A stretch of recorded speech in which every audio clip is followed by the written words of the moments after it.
नमस्कार। जगतगुरु भगवान श्री कृष्ण जी के चरणों में कृतज्ञतापूर्वक वंदन करता हूँ।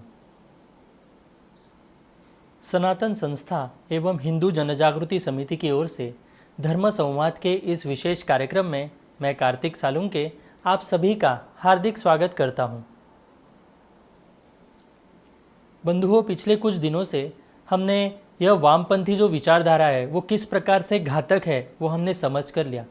इन वामपंथियों ने पूरे विश्व में किस प्रकार से आतंक मचाया था, इसके बारे में सत्यता हमने जानकर ली। और लेनिन, स्टालिन, इन जैसे ये जो कट्टरपंथी और एक तानाशाही थे, उन्होंने किस प्रकार से अपने ही देश में राजनीतिक स्वार्थ साध्य करने के लिए अपने ही पार्टी के लोगों की भी हत्या कर दी, अपनी जनता की, अपने किसानों की हत्या किस प्रकार से की है और इसकी वास्तविकता क्या है, ये सभी बातें हमने जानकर ली। कल हमने ये भी समझ कर लिया कि भारत में ये जो वामपंथी है वो किस प्रकार से स्वतंत्र वीर सावरकर जी पर टीका टिप्पणियां करते हैं और वो किस प्रकार से वो बेबुनियाद है। और ये सत्य मानने के लिए ये आज के यह वामपंथी बिल्कुल भी तैयार नहीं। तो ये सारी बातें हमने समझ कर ली। आज भी हम इन वामपंथियों के कुछ तथ्य समझ कर लेने वाले हैं। हमारे साथ हिंदू जनजागृति समिति के राष्ट्रीय मार्गदर्शक सद्गुरु डॉक्टर चारुदत्त पिंगले जी आज हमारे साथ हैं। नमस्कार सद्गुरु डॉक्टर पिंगले जी। नमस्कार कार्तिक जी। सद्गुरु डॉक्टर पिंगले जी, आपने हमें कल सावरकर जी के ऊपर जो टीका टिप्पणियां की जाती है इन वामपंथियों द्वारा, इसके बारे में आपने हमें सत्य स्थिति बताई और किस प्रकार से लेनिन हो, उन्होंने इंडिया हाउस में वो सावरकर जी ने उन्हें आश्रय दिया था, ये सभी तथ्य हमारे सामने आपने रखे। परंतु ये जो वामपंथी है भारत के, तो ये वामपंथी सावरकर जी पर सदैव ही आरोप करते हैं कि उन्होंने अंग्रेजों के सामने दया याचिका की थी। तो इसके बारे में वास्तविकता क्या है, ये आरोप क्या है, इसके बारे में भी आप हमें बताएं। जी कार्तिक जी, वैसे तो कल के हमने चर्चा सत्र में देखा था कि प्रत्यक्ष में सावरकर जी ने लेनिन को 3 दिन इंग्लैंड में इंडिया हाउस में आश्रय दिया था और उनकी बार बार बैठकें हुई थी। हमने यह भी देखा था कि मुंबई में जो उनका सामूहिक सत्कार हुआ उसमें काफ़ी बड़े कम्युनिस्ट नेता भी आए थे और अन्य भारत के तथाकथित सेकुलर नेता आए थे। उनको साम्यवाद से जोड़ने के लिए, साम्यवादी पार्टी में प्रवेश करने के लिए उनको साम्यवादी नेता भी मिले थे। तो सावरकर साम्यवाद की तरफ मुड़े नहीं और उन्होंने हिंदू राष्ट्र का, अखंड भारत का ये जो ध्येय रखा था, तो ये जो नए भारत के कम्युनिस्ट है वो उसको डाइजेस्ट नहीं कर पाते हैं, पचा नहीं सकते हैं और इसलिए वो अनब शनब सावरकर जी के विरोध में आरोप करते हैं, उन पर लांछन लगाने का प्रयास करते हैं। ऐसे कल हमने देखा ही था। उसमें का एक जो आरोप ये सावरकर जी पर लगाते हैं कि सावरकर जी ने अंग्रेज़ों के सामने दया याचिका किया था और उसके कारण उनकी रिहाई हुई। इस तरह का उनका ये एक षड्यंत्र चल रहा है।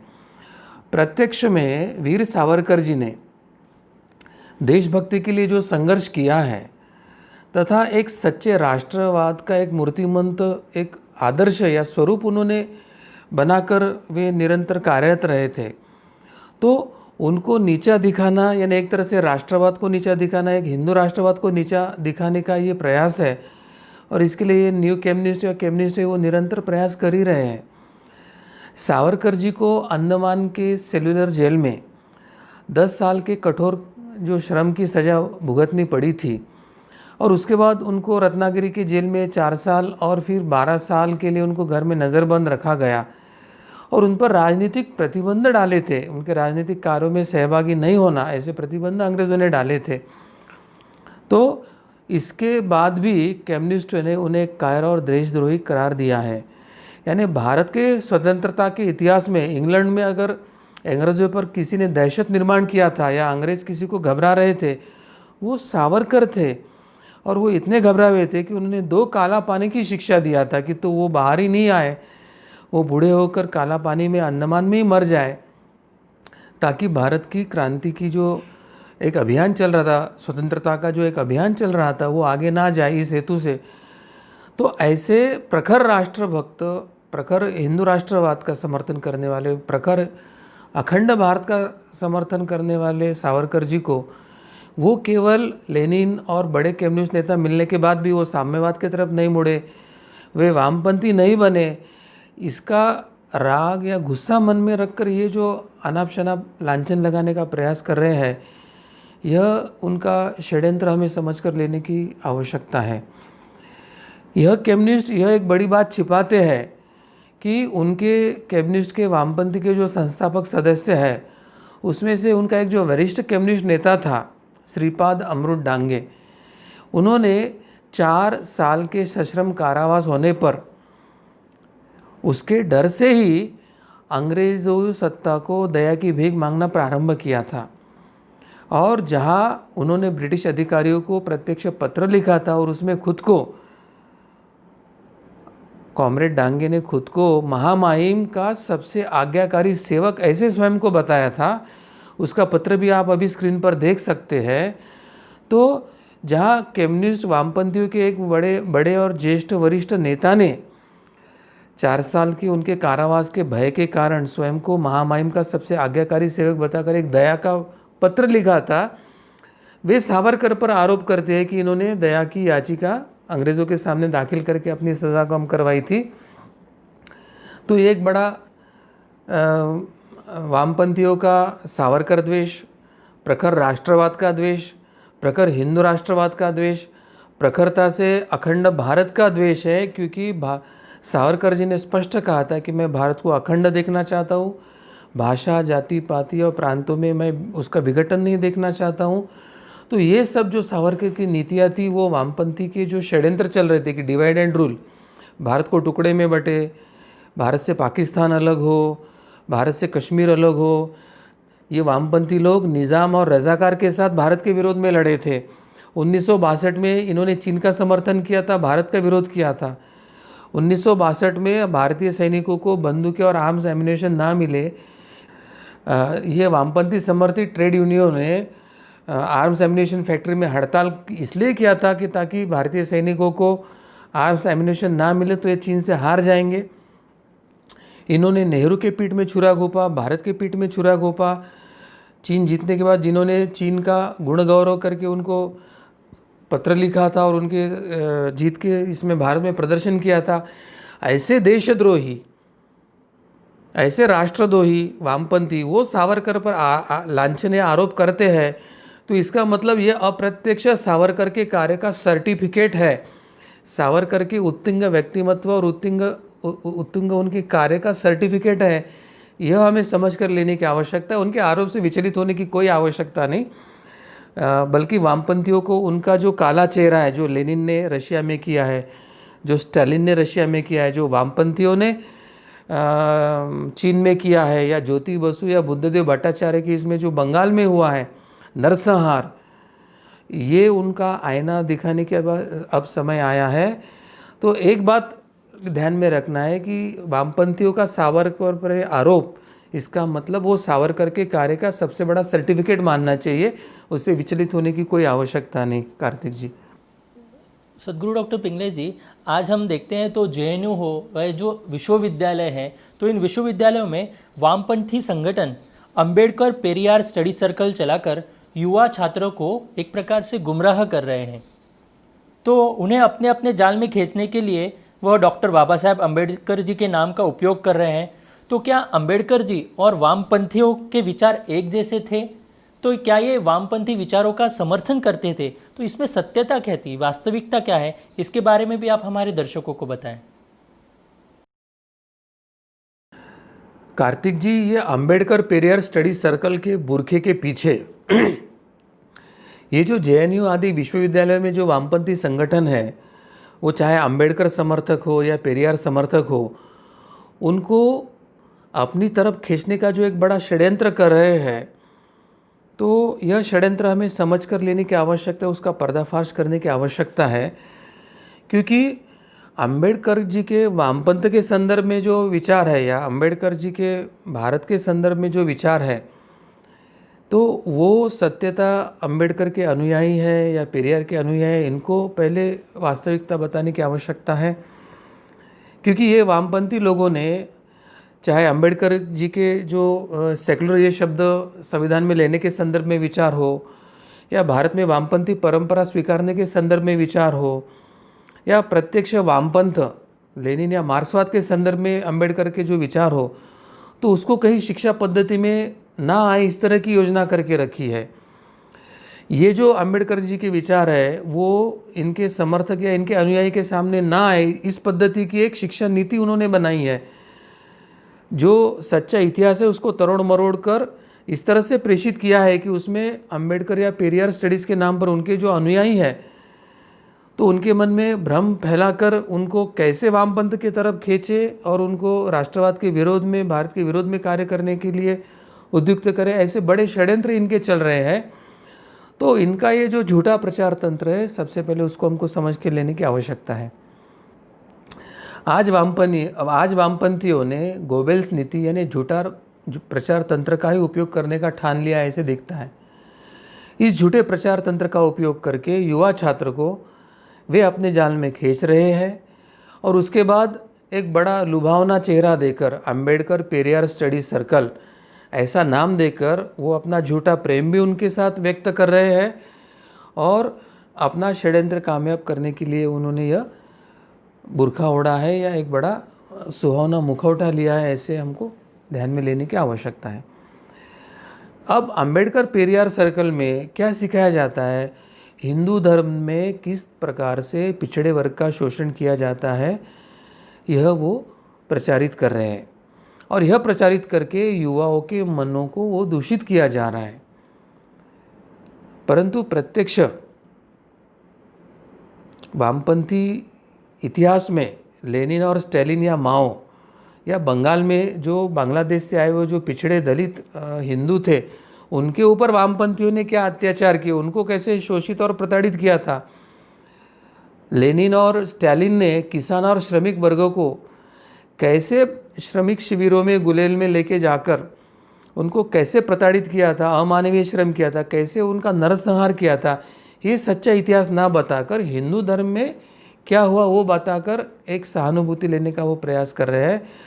परंतु प्रत्यक्ष में डॉक्टर बाबा साहेब अम्बेडकर जी के वाम पंथ के संदर्भ में ही क्या विचार है, यह अगर अंबेडकर पेरियार सर्कल के युवकों को पता चल जाएगा तो वाम पंथ कैसे उनको झूठे भ्रम में डालकर कैसा षड्यंत्र रचकर उनको भारत के विरोध में या हिंदू धर्म के विरोध में खड़ा करने का प्रयास कर रहे वो सबको पता चल जाएगा। डॉक्टर अंबेडकर जी को राष्ट्रवादी विचारों के कारण वामपंथी निरंतर अंबेडकर जी का विरोध ही कर रहे थे। स्वतंत्रता के बाद जब पहला आम चुनाव हुआ तो पहले आम चुनाव में अंबेडकर जी को हराने के लिए कम्युनिस्टों ने एडी चोटी एक कर दिया था और वामपंथियों के इस विरोध की वजह से डॉक्टर बाबा साहेब अम्बेडकर अपना पहला आम चुनाव हार गए थे। अब ये जो सच्चा इतिहास है, ये अंबेडकर और पेरियार स्टडी सर्कल के अनुयायियों को अगर ये बताएंगे तो वामपंथी का ये जो झूठा मुखौटा वाला चेहरा है वो पर्दाफाश हो जाएगा। मगर इनकी शिक्षा व्यवस्था ऐसे बनाई है कि ये सत्य विचार उनको पता ही ना चले, ऐसी योजना उन्होंने बनाई है। प्रत्यक्ष में डॉक्टर अंबेडकर जो है वो भारतीय कम्युनिस्टों के बिल्कुल अलग थलग विचार रखते थे। अंबेडकर जी का मानना था कि देश पर आई किसी भी आपत्ति को टालने के लिए बहुत ही जरूरी है तो कम्युनिस्टों का साथ लिया जा सकता है, अन्यथा कम्युनिस्टों से दूर ही रहे, ऐसे उनका विचार था। फरवरी 1953 में भारत जापान के सांस्कृतिक संघ के जो उपाध्यक्ष थे M.R. मूर्ति, इनके सम्मान में जो एक आयोजित समारोह था उसमें डॉक्टर अंबेडकर ने स्पष्ट कहा था आने वाली पीढ़ियों को किस एक रास्ते पे चलना होगा, चाहे वे बुद्ध के धम्म के मार्ग पे चले या फिर साम्यवाद के मार्ग पर चले। यानी डॉक्टर अंबेडकर यहाँ स्पष्ट कर रहे हैं कि बुद्ध के धम्म का जो मार्ग है वो साम्यवाद के मार्ग के एकदम विरोधी है। आपको एक तो बुद्ध के धम्म के मार्ग पर चलना होगा या साम्यवाद के मार्ग पर।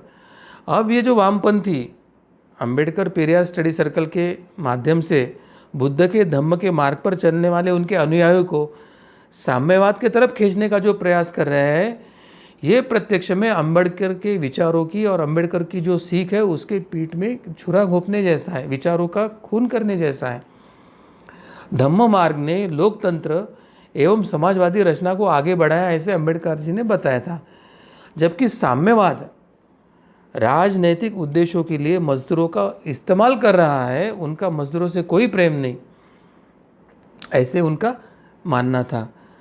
डॉक्टर बाबा साहब कहते थे धर्म में भगवान की भक्ति होना बहुत ही ज़रूरी है। यानी उन्होंने धर्म को ना माने, धर्म अफीम की गोली है, ऐसे भी नहीं कहा था, और भक्ति भी नहीं होना चाहिए ऐसे भी नहीं कहा था। उन्होंने कहा था धर्म में भगवान की भक्ति होना बहुत ज़रूरी है, जिसके द्वारा हम भगवान को प्राप्त किया जा सकता है, परंतु धर्म और भाव भक्ति को राजनीति से अलिप्त रखना चाहिए, उससे दूर रखना चाहिए। यह भी बात अंबेडकर जी ने कही थी। और बुद्ध के जो आध्यात्मिक विचार थे और कम्युनिस्ट पार्टी के जो हिंसा का रक्तरंजित इतिहास था, नरसंहार का जो इतिहास है, वो दोनों एक नहीं हो सकता है, ऐसा अंबेडकर का कहना था। वो कैसे है वो अभी हम सविस्तर जान लेंगे। डॉक्टर अंबेडकर जी ने अपने एक प्रसिद्ध भाषण बुद्ध या कार्ल मार्क्स, इसमें स्पष्ट रूप से दोनों के बीच में जो मूलभूत वैचारिक भिन्नता है उसको उन्होंने सामने रखा था। डॉक्टर बाबा साहब यह स्वयं बुद्ध के सिद्धांतों पर आस्था रखने वाले बुद्ध के अनुयायी थे, और इतना ही नहीं तो उन्होंने बुद्धों के उन सिद्धांतों का उपयोग करके कम्युनिज्म का कड़ा विरोध किया था। जब भी उन्होंने बौद्ध धर्म की बात किया, उन्होंने हमेशा इस धर्म को एक सिद्ध वैज्ञानिक धर्म की तरह से देखा था, ना कि किसी गूढ़ रहस्यमय परंपरा की दृष्टि से देखा था। और डॉक्टर बाबा साहब के लिए साम्यवाद यह एक हिंसा के विचारधारा का पर्याय है, ऐसे उन्हें लगता था। यानी एक तो साम्यवाद कहो या हिंसा कहो, वो एक दूसरे का पर्याय है, ऐसे डॉक्टर बाबा साहब का कहना था। और इसे उन्होंने बड़ी गहराई से और अर्थ के साथ अपने भाषण में स्पष्ट किया था। उन्होंने कहा था कि बुद्ध कभी हिंसा की अनुमति नहीं देंगे और कम्युनिस्ट कभी हिंसा को छोड़ेंगे नहीं, वो हिंसा ही करेंगे। तो इसमें कोई संदेह ही नहीं है कि कम्युनिस्टों को हिंसा का तो तुरंत परिणाम मिलता है, क्योंकि कम्युनिस्टों को विरोध करने वाले कोई जीवित ही नहीं रहते हैं, तो कम्युनिस्टों को तो तुरंत परिणाम मिलता ही है। लेकिन मानवता का अर्थ केवल आर्थिक मूल्य नहीं होता है, वह आध्यात्मिक मूल्यों को भी बनाए रखना चाहिए, तब मानवता का रक्षण हो सकता है। कम्युनिस्ट तानाशाही ने सदैव आध्यात्मिक मूल्यों को दुर्लक्षित किया है। कार्लाइल ने राजनीतिक अर्थव्यवस्था को एक सुअर तत्वज्ञान कहा था। कार्लाइल बेशक गलत था, मनुष्य को भौतिक सुखों की आवश्यकता तो होती है, लेकिन कम्युनिस्टों का तत्वज्ञान उतना ही गलत है, क्योंकि उनके तत्वज्ञान का लक्ष्य भी मोटे सुअर का ही लगता है, जिससे मानव को सुअर से अलग महत्व नहीं दिया जा सकता। मनुष्य के भौतिक विकास के साथ आध्यात्मिक विकास भी, आध्यात्मिक स्वरूप का भी विकास होना आवश्यक होता है। बुद्ध का तरीका किसी को जबरदस्ती के बिना मनुष्य के विचारों में बदलाव करना, परिवर्तन करना, इस तरह का था। और बुद्ध ने नैतिक रूप से चिंतन बताकर लोगों को स्वेच्छा से अपना मार्ग स्वीकारने के लिए प्रेरित किया, ऐसा बाबा साहब ने कहा था। परंतु कम्युनिस्टों के जो अवलंबकीय जो मार्ग है, वह मार्ग स्पष्ट है, क्योंकि उसमें से एक हिंसा है और दूसरा सर्वहारा वर्ग, जिसके ऊपर वो तानाशाही से राज करते हैं। तो ये दोनों बातें जो है, वामपंथी की जो दोनों बातें हैं, वह बुद्ध के जो सीख है, उसकी जो टीचिंग्स है, उसके विरुद्ध में जाते हैं। अंबेडकर जी ने उस समय जो तात्कालिक प्रधानमंत्री थे नेहरू, उनके जो चीन के साथ संबंध थे, उस विषय में उन्होंने कड़े शब्दों का प्रयोग करके उनको समझ दिया था। चीन के साथ 1954 में जो किया गया पंचशील करार था, नेहरू और चीन में, भारत सरकार और चीन में जो हुआ था, उसके बारे में अंबेडकर जी ने कहा था कि चीन के आक्रमण विरोधी यानी नॉन एग्रेशन जो नीति है, ट्रीटी है, नीति का उदाहरण जो है, उसमें 1950 में तिब्बत पर जब उन्होंने कब्जा किया तो उन्होंने उसका सत्य स्वरूप देख लिया, ऐसे कहा था। यानी आक्रमण विरोधी जो नीति है, नॉन एग्रेशन का जो उनका एक नीति है, तो वो कितनी झूठी है और कितनी छलावी है, उसका उदाहरण 1950 में जब चीन ने तिब्बत में घुसकर तिब्बत पर आक्रमण करके उसको अपने कब्जे में लिया था, तो उसके उदाहरण से वो समझ गया, ऐसे अम्बेडकर जी ने बताया था। वे कहते हैं कि मैं हैरान हूँ कि प्रधानमंत्री को पंचशील को गंभीरता से लेना चाहिए।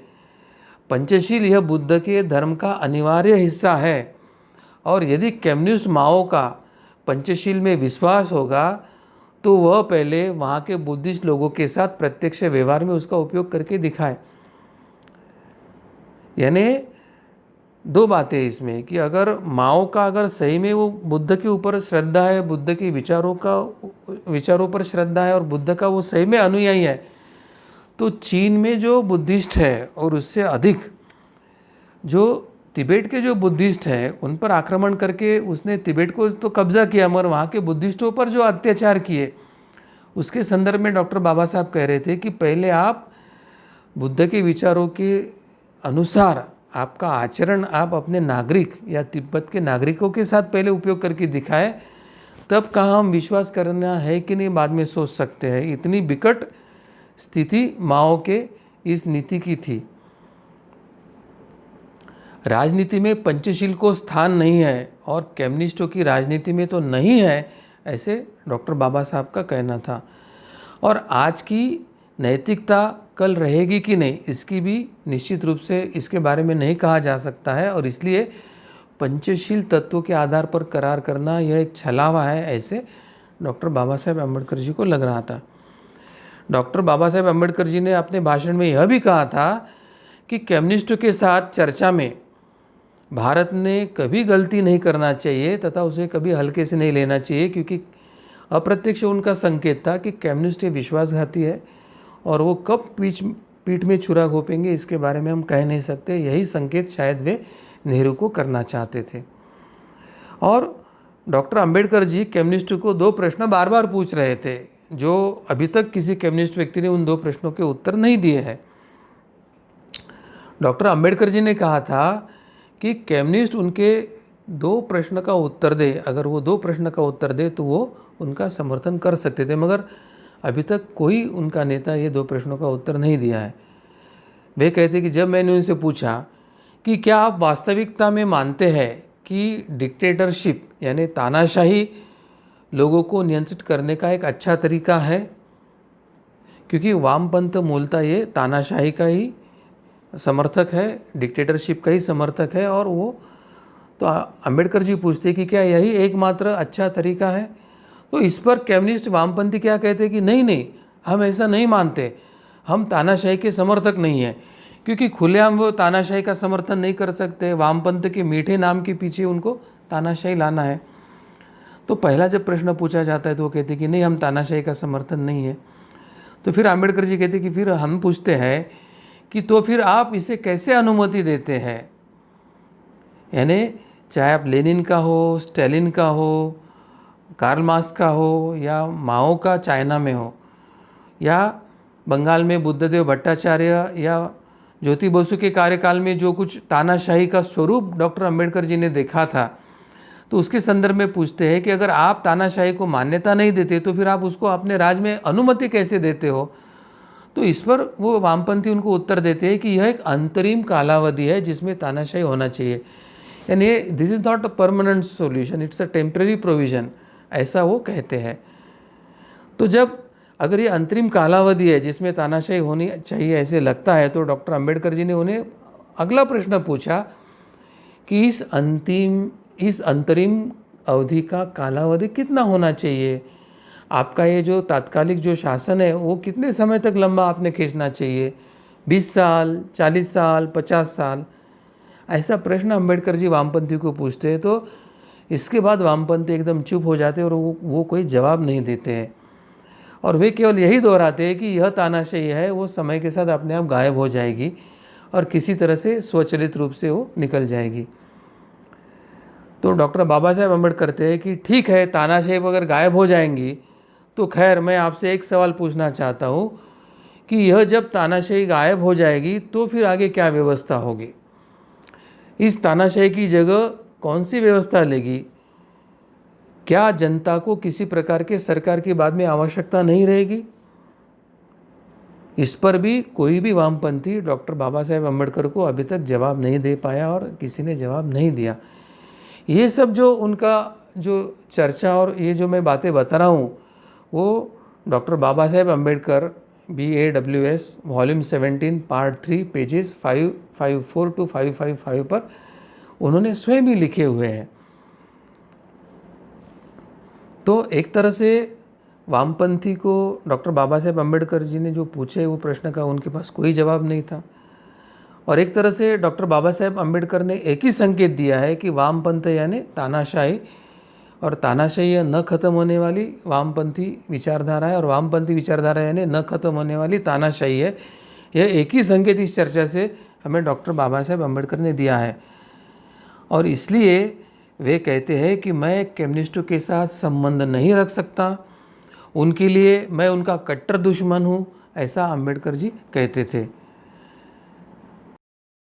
इसी लेखन में डॉक्टर अम्बेडकर जी ने जो आगे कहा है वो मैं आपको बताना चाहूँगा कि डॉक्टर अम्बेडकर जी का कहना था कि कम्युनिस्टों के साथ संबंध रखना मेरे लिए बिल्कुल असंभव ही है।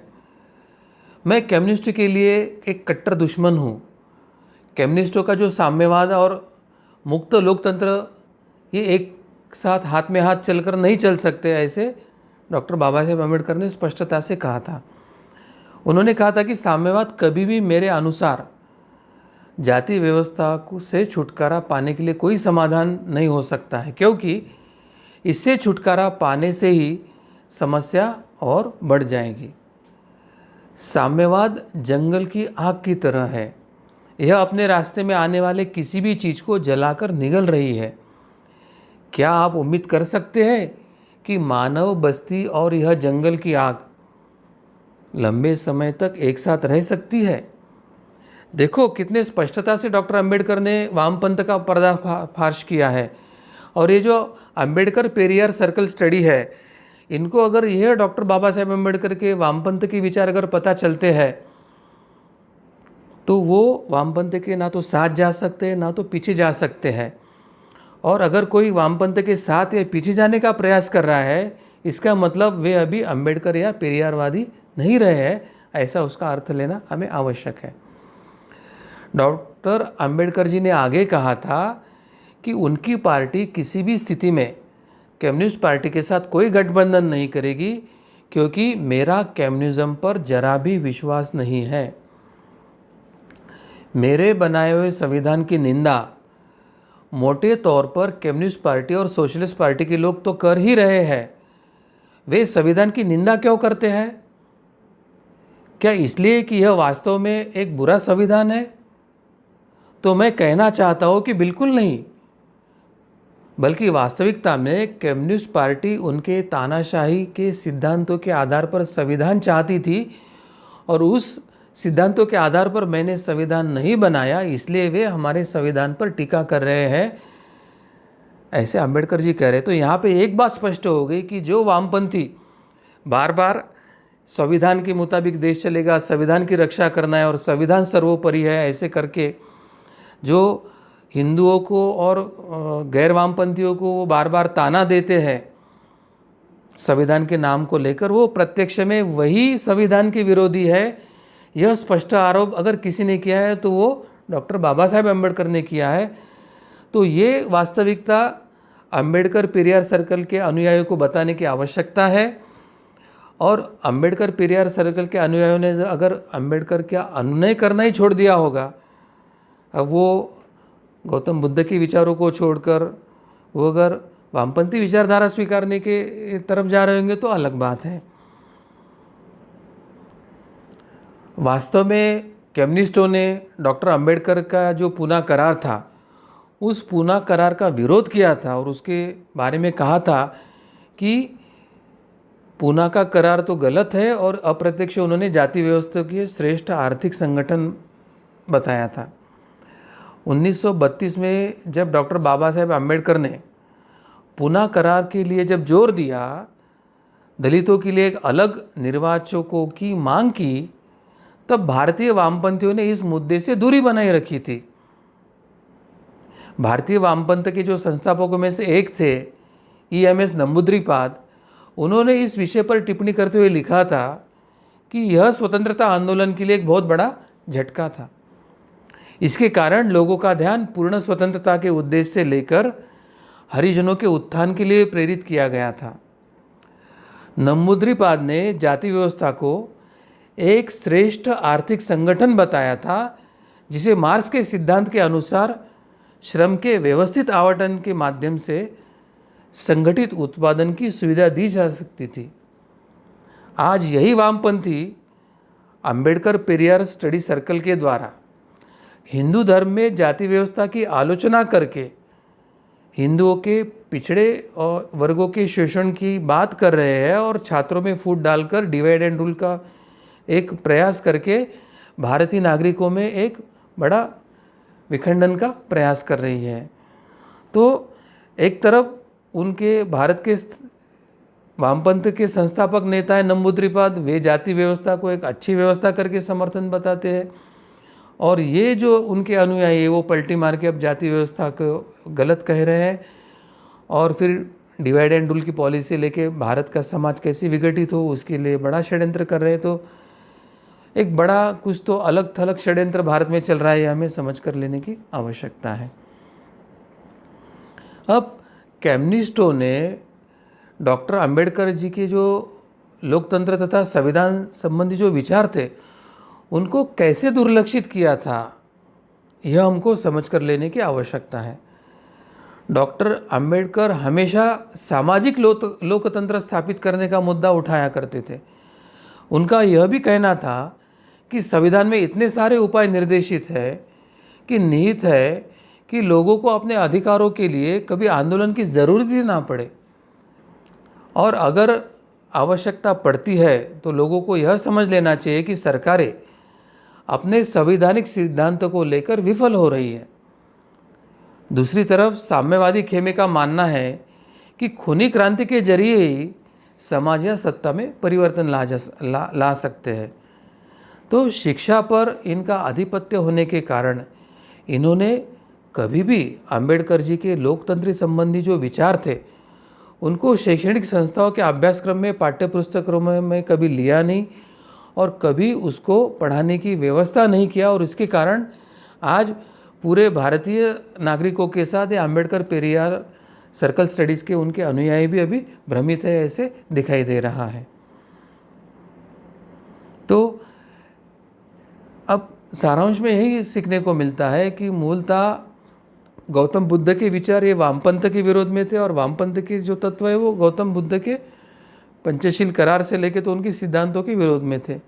एक तरफ हिंसा थी, एक तरफ अहिंसा थी। अंबेडकर जी ने स्पष्ट कहा था कि मैं वामपंथ के साथ कभी जाऊंगा नहीं, उनके पार्टी के साथ कभी साठगांठ नहीं करूंगा। और ऐसी वास्तविकता होने के बाद आज इस पेरियार और अंबेडकर सर्कल स्टडीज़ के माध्यम से वामपंथी अगर अंबेडकर अनुयायी को अगर वामपंथ के तरफ अगर खींचने के लिए अगर वो यश मिला लेते हैं तो एक तरह से ये अंबेडकर जी के विचारों का प्रभाव है। अंबेडकर का विचारों का अनुयायी अब अंबेडकर विचारों को छोड़कर अभी वामपंथी विचारों के हो रहे हैं। अंबेडकर के अनुयायी, बौद्ध धर्म के अनुयायी अभी गौतम बुद्ध के विचारों को छोड़कर अभी वामपंथी स्टैलिन, लेनिन, मार्क्स इनके विचारों के पीछे जा रहे हैं, ऐसे अभी चित्र निर्माण हो रहा है। तो ये सत्य अगर इतिहास समाज में अगर बताया जाए तो शायद ये भ्रम दूर होकर लोगों को वास्तविकता समझ में आए, तो ये वामपंथों को भारत से उखाड़ कर फेंकने के लिए एक।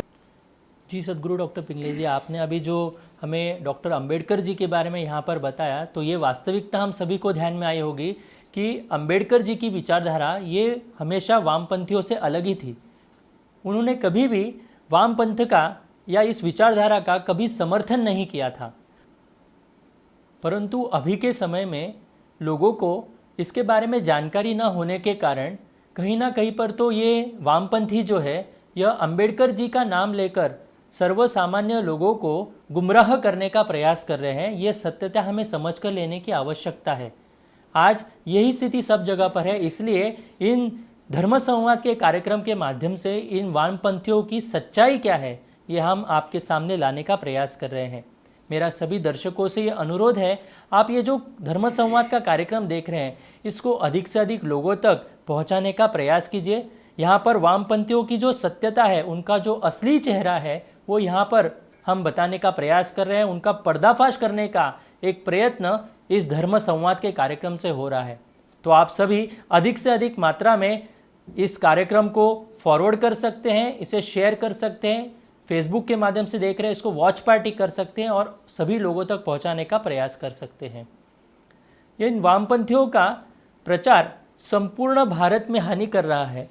तो परंतु ये जो आरोप है, तो इन आरोपों का भारत में तो हम खंडन करते ही है, परंतु क्या विदेश से कोई इतिहासकार हो या जो प्रवासी यहाँ पर आया हो, उन्होंने कहीं अपने लेखन में या किसी प्रकार से इन वामपंथियों का खंडन अगर किया हो, तो वो भी आप हमें सभी दर्शकों को बताएं, ताकि वास्तविकता क्या है यह हमारे सभी लोगों के सामने आनी चाहिए और ये खंडन भी हम सभी को स्पष्ट होना चाहिए।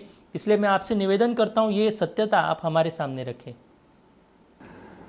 कार्तिक जी, ये वामपंथियों का जो हिंदू विरोधी, ब्राह्मण विरोधी भारत में जो प्रचार हो रहा है, उससे जो भारत की हानि हो रही है, तो इसका तो हम भारत में अपने अपने स्तर पर खंडन कर रहे हैं। मगर मुझे ऐसे लगता है कि विदेश से कुछ जो प्रवासी आए थे, इतिहासकार आए थे, अभ्यासक आए थे, तो उन्होंने भी अपने अपने समय में अपने अपने स्तर पर उसका लेखन किया है। उसके कुछ तथ्य और प्रमाण अंतर्राष्ट्रीय स्तर पर उपलब्ध है, तो वह भी हम आज देखेंगे। तो भारत में ईसा पूर्व 304 में यूनान का जो राजदूत बनकर आए थे मेगस्थेनिस, उसने चंद्रगुप्त मौर्य के राज्य में कई वर्ष रहकर उन्होंने जो कुछ भारत में देखा, भारत में जो कुछ अनुभव किया, इसके बारे में जो लेखन किया उन्होंने, वो अपने इंडिका इस नाम के पुस्तक में सविस्तर वर्णन किया है। इस इंडिका के कुछ यात्रा वृत्तांतों का जो संग्रह है, वो एरियर नाम के एक ग्रीक इतिहासकार ने भी प्रकाशित किया है। अब इन सब संग्रहों का जो आंग्ल भाषा अनुवाद है, यानी इसको जो इंग्लिश में ट्रांसलेशन किया है, उसमें जर्मन में श्वानबेक, इन्होंने फ्रैगमेंट ऑफ इंडिया इस नाम से एक पुस्तक लिखी, उसमें भाषांतरण किया है। भारत में यह जो अनुवाद है डॉक्टर JW मैक्रिंडल, इन्होंने 1877 में कलकत्ता में प्रकाशित किया है। और इसमें उन्होंने स्पष्टता से लिखा है कि भारत में दो तरह की दार्शनिक मान्यता उस समय प्रचलित थी। एक तो जो ब्राह्मण थे, जो वैदिक धर्म के अनुयायी थे और वेद परंपरा से वह अपना जीवन यापन कर रहे थे। दूसरी दर्शन परंपरा थी श्रमण। श्रमण परंपरा में जैन, बौद्ध, आजीवक आदि विचार के एक परंपरा यहाँ पर प्रचलित थी। तो इसमें ब्राह्मण के बारे में मेगस्थेनिस जो लिखा था, उसके संदर्भ में हम अभी देखेंगे। वे कहते कि they absent from animal food and sexual pleasures and spend their time in listening to serious discourse. Fragment Indica L4। अर्थात इसका अर्थ है कि ब्राह्मण पशुओं से प्राप्त मांस से परहेज करते थे और संभोग आदि से दूर रहते थे, ऐसा उसका भावार्थ है। इसका अर्थ है कि ब्राह्मण मांसाहार नहीं करते थे और ब्रह्मचर्य का पालन करते थे। वे अपना समय दार्शनिक विचारों की चर्चा में व्यतीत करते थे, ऐसा भी उन्होंने लिखा है। मेगस्थेनिस अन्य स्थानों पर भी लिखता है कि they abstain from animal food and being content to subsist upon fruits. They hold that God is light but not such as we see with the eye, nor such as the sun or fire, but God is with them the word. Fragment indica. अर्थात अगली जगह मेगस्थेनिस फिर से लिखता है कि ब्राह्मण मांस नहीं खाते थे बल्कि फलाहार करते थे। वे इस बात पर विश्वास करते थे कि ईश्वर प्रकाश स्वरूप है, और ये प्रकाश का अर्थ वह प्रकाश नहीं जो हम आंखों से देखते हैं, और न ही अग्नि या सूर्य के प्रकाश जैसा है। वे ईश्वर को कुछ शब्दों से बताते, यानी शब्द ब्रह्म, इस तरह से उसका अर्थ था। यह ध्यान दीजिए कि भारतीय शब्दों को लैटिन के भाषा में उसके भाव दर्शाना अत्यंत कठिन है, और इसलिए संभवतः ईश्वर के प्रकाश स्वरूप चेतना सत्ता का वर्णन मेगस्थनीज ने प्रकाश से करके आगे इस प्रकाश का भेद भौतिक प्रकाश से नहीं है ऐसा भी उसने उल्लेख किया है। यानी हमारी संस्कृत या भारतीय भाषाओं में जो भारतीय दर्शनों का जो प्रगटीकरण हुआ है शब्दों में, उसको पर्यायी शब्द लैटिन हो या किसी अंग्रेजी या अन्य किसी गैर संस्कृत या भारतीय भाषाओं में पर्यायवाचक शब्द मिलना ही कठिन है। और इसलिए ईश्वर अगर प्रकाश स्वरूप है तो प्रकाश स्वरूप है तो है, परंतु कैसे प्रकाश? तो जो आंखों से देख रहे या अग्नि या सूरज जो दिखता है वैसे वो प्रकाश नहीं है। तो ऐसे दिव्य प्रकाश के बारे में वो यहाँ पर चर्चा करता है। इससे यही सिद्ध होता है कि उस समय वैदिक लोग जड़ अग्नि हो या सूर्य की उपासना नहीं करते थे, बल्कि चेतन या सब संसार को प्रकाशित करने वाले उस प्रकाश स्वरूप दिव्यता की, ईश्वर की वे उपासना करते थे, ऐसे स्पष्ट होता है। यह मेगस्थनीज ने बताया है कि उसके ईश्वर को वो शब्दों के साथ कहते थे। संभव था वे शब्द वेद या उपनिषद हो। प्रत्यक्ष में वो शब्द ब्रह्म के संदर्भ में चर्चा कर रहे थे, ऐसे ही था। इससे यही सिद्ध होता है कि वैदिक मान्यताएं मौर्य काल में भी थे और अशोक के शिलालेख में भी उल्लेखित ब्राह्मण वैदिक धर्म ही थे। दूसरा, इसे इस आक्षेप का भी खंडन होता है कि ब्राह्मण मांसभक्षी थे और व्यभिचारी थे। मेगस्थनीज ही उसके लेखन से यह स्पष्ट कर देता है कि ब्राह्मण ना तो मांसभक्षी थे और ना तो व्यभिचारी थे, वे ब्रह्मचर्य का पालन करते थे और वो फलाहार या तत्सम मांसाहार टालकर वो अन्य जो शाकाहार है वही करते थे। तीसरा खंडन यह होता है कि ब्राह्मण अपना समय ज्ञान चर्चा में व्यतीत करते थे, दर्शनों के, उपनिषदों के, वेदों की चर्चा में, ना कि वो किसी राजनीतिक चर्चा या ना तो किसी के शोषण इत्यादि के व्यवहार के संदर्भ में उनकी चर्चाएं होती थी। तो इसके द्वारा वो यही बताना चाहता है कि उस काल में शूद्रों का शोषण होना या शूद्रों के साथ भेदभाव करने वाला जो अभी वर्तमान में वामपंथियों ने लिखा हुआ जो इतिहास है या वामपंथियों का जो वर्तमान लेखन है, वो पूर्णतः असत्य साबित होता है, क्योंकि वो जिस काल का वर्णन करता है उस समय ब्राह्मण शाकाहारी थे, मांसाहारी नहीं थे, ब्रह्मचर्य का पालन करने वाले थे और वे अपने दार्शनिक चर्चा में व्यस्त थे। किसी पर अत्याचार करने के लिए ना तो उनको समय था, ना तो किसी के अत्याचारों के बारे में चर्चा करने के लिए।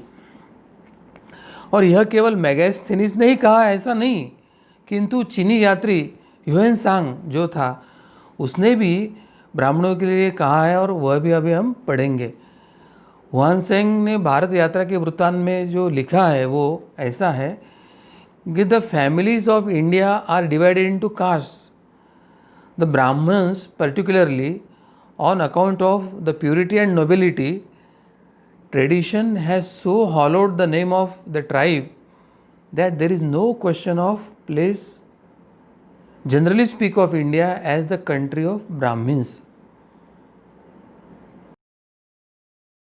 इसका भावार्थ है कि भारत के परिवार वर्णों में विभक्त थे, उनमें पवित्रता और उच्चता में ब्राह्मण विशिष्ट थे। परंपरा में इस वर्ण का नाम इतना उज्जवल है कि देश भेद का प्रश्न न करके सारे लोग देश को ब्राह्मणों का ही देश कहते थे। ह्यूएनसांग राजा हर्षवर्धन के शासनकाल में भारत में आया था और उस समय नालंदा विश्वविद्यालय यह बौद्ध शासन के आधिपत्य का विश्वविद्यालय था। लेकिन उस समय भी लोग भारत को ब्राह्मणों का यानी विद्वत जनों का देश कहते थे। इससे यह भी सिद्ध होता है कि ब्राह्मणों द्वारा पशु हत्या हो या ब्राह्मणों द्वारा दलित अत्याचार हो, यह जो अधिकांश जो बातें हैं वो अत्यंत कुप्रचार और झूठी बातें हैं, क्योंकि इसके संदर्भ में ना तो मेगस्थनीज ना तो ह्यूएनसांग किसी के प्रवास वर्णन में ऐसे कोई उल्लेख नहीं मिलता है। और इससे यह पता चलता है कि अंग्रेज़ों के छायाचित्र में मैकालो प्रणीत शिक्षा प्रणाली में वो स्वतंत्रता के पूर्व और उसके बाद वामपंथों के छायाचित्र वाली ये जो शिक्षण प्रणाली है, उन्होंने इतनी मनगढ़ित कहानियाँ बनाई है, सच्चे इतिहास को इस तरह से छुपाया है, झूठा इतिहास इस तरह से प्रचलित किया है कि वो जो चाहते हैं कि भारतीय समाज में फूट पड़े, ये देश जाति जाति में बटे, ये भाषा भाषा प्रांतों में बटे, आपस में लड़े और इनका डिवाइड एंड पॉलिसी वहाँ पर यशस्वी हो और उनको जो तानाशाही करके राज करना है, जिस तरह से लेनिन ने किया था, जिस तरह से स्टालिन ने किया था, जिस तरह से माओ ने किया था, उस तरह से उनको टुकड़ों टुकड़ों पर राज करके अपनी दहशत निर्माण करके एक नरसंहार करना है, उनको उनके विरोधी लोगों को नष्ट करना है। तो उनके ये षड्यंत्र को सफल करने के लिए उसने भारत की शिक्षा व्यवस्था की, भारत के इतिहास की और भारतीय नागरिकों की इतनी विकट अवस्था किया, इतनी अवनति किया, इतना षड्यंत्र करके उसको नष्ट करने का प्रयास किया है। तो यह पाप, इस पाप के कारण ही आज भारत वैश्विक पटल पर कहीं तो पीछे है, पिछड़ा हुआ है, ऐसे दिख रहा है। हमें सच्चा इतिहास बताना, वामपंथी का पर्दाफाश करना, वामपंथी की हिंसात्मक नरसंहार, रक्तरंजित जो विचारधारा है उसको उजागर करने की आवश्यकता है। भारत की जो इतिहास की सत्यता है कि वहाँ पर कैसे सभी को शिक्षा उपलब्ध थी, दलित अत्याचार, ये मनगढ़ंत कहानियाँ थी, इन सब का योग्य पद्धति से तथ्यों के साथ खंडन करने की आवश्यकता है। आओ हम भारत को हिंदू राष्ट्र बनाएं, विश्व गुरु बनाएं, कृण्वन्तो विश्वमार्यम, इस तरह सबको सुसंस्कृत और शिक्षित बनाएं। पूरा विश्व यह एक परिवार है, आपस में प्रेम, सद्भाव और भाईचारे से रहे, परस्पर प्रेम और सम्मान के साथ रहे। ये विश्व को सुजलाम सुफलाम और एक तरह से आदर्श मनुष्य को रहने के लिए बनाए। और यह अभियान ईश्वर की कृपा और आशीर्वाद से सफल हो सकता है। इसलिए मैं ईश्वर के चरणों में यही प्रार्थना करता हूँ कि इस अभियान आप ही करवा ले और इस अभियान को सफलता दे। हम आपके चरणों में शरण आए हैं और इसी प्रार्थना के साथ मैं अपने वाणी को यहीं विराम देता हूँ। सभी को नमस्कार। जी सद्गुरु डॉक्टर पिंगले जी, आपने जो तथ्य हमारे सामने रखे हैं तो हम सभी को ये ध्यान में आएगा, चाहे वो मेगिस्थेनिस हो या फिर एरियर हो या फिर हुएनसांग हो, इन सभी जो विदेशी लेखक थे या विदेशी प्रवासी थे, उन्होंने भी इस प्रकार से इन वामपंथियों के विचारों का खंडन किया है। इन वामपंथियों ने किस प्रकार से हिंदुओं को तोड़ने का प्रयास किया, ब्राह्मणों के बीच में इन्होंने विवाद निर्माण किया और एक लोगों को भ्रमित करने का प्रयास इन वामपंथियों द्वारा किया है। ये आज भारत के लोग ही नहीं परंतु ये विदेश से आए लोगों ने भी इसका खंडन किया है। इसके बारे में जानकारी हमें मिली। मैं सभी दर्शकों से अनुरोध करूंगा कि ये जो मालिकाएं आप देख रहे हैं धर्म संवाद के माध्यम से, इसमें वामपंथी विचारधारा किस प्रकार से चलती है, उन्होंने किस प्रकार से गलत कार्य किए हैं, यह सत्यता हम सभी के सामने ला रहे हैं। इन तथ्यों को उजागर करना यह हम सभी का राष्ट्रीय कर्तव्य है। और यहाँ पर इस भारत भूमि पर पुनः एक बार हिंदू राष्ट्र की स्थापना हो, इसके लिए हम सभी को संगठित होकर यह प्रयास करने होंगे। इसीलिए हिंदू जन जागृति समिति और सनातन संस्था द्वारा अखिल भारतीय हिंदू राष्ट्र अधिवेशन का आयोजन हो रहा है। मैं सभी दर्शकों से यह अनुरोध करूंगा कि आप भी इस अधिवेशन का हिस्सा बने और इस हिंदू राष्ट्र स्थापना के, सनातन धर्म राज्य स्थापना के, राम राज्य स्थापना के कार्य में आप भी अपना सहयोग दें। इसके बारे में जानकारी आप अपने स्क्रीन पर देख सकते हैं और अधिक से अधिक मात्रा में लोगों तक इसके बारे में पहुंचाएं और YouTube और Facebook के माध्यम से इसका सीधा प्रसारण आप देखने का प्रयत्न करें।